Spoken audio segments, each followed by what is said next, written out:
দর্শক আমার সাথে এই মুহূর্তে আছেন এসএ এগ্রি বিজনেসের প্রেসিডেন্ট ডক্টর আনসারী। চলুন কথা বলবো তার সাথে।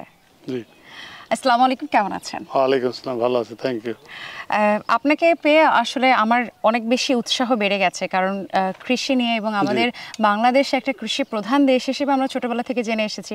এই যে ইনব্রিড ধানের জাতটা যে আপনারা নিয়ে এসেছেন, এটা আসলে কৃষক পর্যায়ে তারা রেসপন্স কতটুকু দিচ্ছে?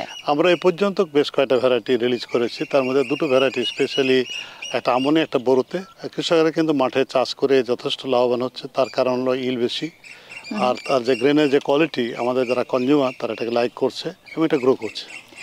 ইনব্রিড অনেকেই আসলে আমরা যারা আছি ইনব্রিড কথাটা আমরা অনেকে বুঝতে পারি না। ইনব্রিড বলতে আমরা কি বুঝাই? বেসিক্যালি আমাদের দেশে যে চিরাচরি যে ট্রেডিশনাল ধানটা ওপেন পলিনেটি, এটাকে বলা হয় ইনব্রিড ধান। ইনব্রিড জাতের যে ধানটা, এই ধান চাষ করে কৃষক কতটুকু লাভবান হবে? আমাদের দেশের খামারিরা যথেষ্ট লাভবান হবে একটি কারণে, যে আমাদের যে ভ্যারাইটি দুটো আমরা রিলিজ করেছি বা ইন্ট্রোডিউস করেছি তার গ্রেন কোয়ালিটি এত ভালো যেটা মার্কেটে বিক্রি করে ভালো প্রাইস পাবে। অ্যাট দ্য সেম টাইম আর ইল অনেক বেশি, 7 টন ইল।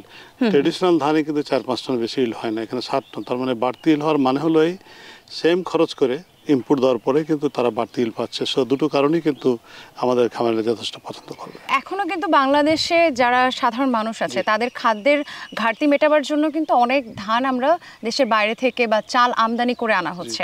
তো আপনারা যে বা এসসিআইতে যে কাজগুলো করা হচ্ছে তাতে করে কি এই যে আমাদের যে খাবারের যে ঘাটতিটা বা ধানের বা চালের যে ঘাটতিটা, এটা কি পূরণ করা সম্ভব হতে পারে? অ্যাকচুয়ালি এসিআই আমরা যদি রাইস ভ্যালু চেনের কথা বলি, আবার ব্রিডিং থেকে শুরু করে মার্কেট প্লেস পর্যন্ত কাস্টমারের টেবিল পর্যন্ত পৌঁছানোর সবগুলো স্টেজে কিন্তু আমরা কাজ করি। ফলে সুবিধা হচ্ছে এই যে ব্রিডিংয়ে যেহেতু আমরা ডিজাইন করছি হাই ইল্ডিং রাইস, এবং আমাদের যেহেতু অ্যাসপিরেশন অনেক হাই, আমাদের মিশন অনেক বড়, যে 2030 সালের মধ্যে হাইব্রিড রাইসের ইল্ড হবে 15 টন, ইমব্রিড রাইসের ইল্ড হবে 10 টন। তার মানে আপনি বুঝতে পারছেন এখনকার কারেন্ট ইল্ড থেকে প্রায় 2 গুণের বেশি। তার মানে হচ্ছে এই যে অল্প জমিতে যে ধান উৎপাদন হবে সেটা দিয়ে কিন্তু আমাদের দেশের যে চাহিদা সেটা পূরণ করা সম্ভব হবে। বাংলাদেশে কিন্তু সারা বছর ব্যাপী ধান সব এলাকাতে চাষ হয় না। তো এসএ কি এরকম কোনো কাজ করছে যেটাতে সারা বছর ব্যাপী বাংলাদেশের বিভিন্ন অঞ্চলে ধান চাষটা সম্ভব? আমাদের যে ভ্যারাইটিগুলো করছি তাতে কিছু কিছু ভ্যারাইটি সারা বছরই 3-4 সিজনে করা সম্ভব, কিছু ভ্যারাইটি 2টো সিজনে করা সম্ভব, আর কিছু ভ্যারাইটি একটা সিজনে করা সম্ভব। তার মানে দেখা যাচ্ছে যে ওভারঅল যার যেভাবে দরকার, যে যেভাবে উৎপাদন করতে চায় সবগুলো কিন্তু আমরা নিডটাকে ফুলফিল করার চেষ্টা করছি। এবার একটু হাইব্রিড সম্পর্কে আমি জানতে চাই। হাইব্রিড ধানের কতটা চাহিদা রয়েছে কৃষকদের কাছে? তারা কি হাইব্রিড ধান চাষ করতে চায়? হ্যাঁ, হাইব্রিড তো চাষ হচ্ছে বাংলাদেশে বেশ কত বছর ধরে। বর্তমানে এখন প্রায় 14-15 ভাগ জমিতে কিন্তু হাইব্রিড ধান হচ্ছে এবং যথেষ্ট ভালো পাচ্ছে। এই ধানটা আস্তে আস্তে গ্রো করছে, কারণ আমাদের দেশের খামারিরা যেটা করে যে কোনো নতুন টেকনোলজি সাথে সাথে গ্রহণ করে না, তারা নিজেরা ট্রাই করে দেখে, ফলন ভালো হলে তারপর আস্তে আস্তে এটা অ্যাডাপ্ট করে। তো সেই অ্যাডাপ্টেশন প্রসেসটা আছে। আমি মনে করি বাংলাদেশের জমিতে 40 ভাগ জমিতে হাইব্রিড ধান 5 থেকে 6 বছরের মধ্যে কিন্তু ইন্ট্রোডিউস হয়ে যাবে। এখানে আশেপাশে আমি যত ধানের শীষ দেখতে পাচ্ছি, প্রত্যেকটা শীষের আমার কাছে মনে হচ্ছে যে ধানগুলোর ভেতরে চালে একদম পরিপূর্ণ হয়ে আছে। কিন্তু মাঠে যখন আমরা যাই, মাঠের চিত্রটা কিন্তু আলাদা। মাঠে দেখা যাচ্ছে যে অতিবৃষ্টি হলে বা অনাবৃষ্টি হলে বা যে কোনো প্রতিকূল পরিস্থিতিতে ধানের ফলনটা ভালো হয় না। অনেক সময় দেখা যায় যে অতি খরার কারণে চিটা হয়ে যাচ্ছে, চালটা হচ্ছে না ভিতরে।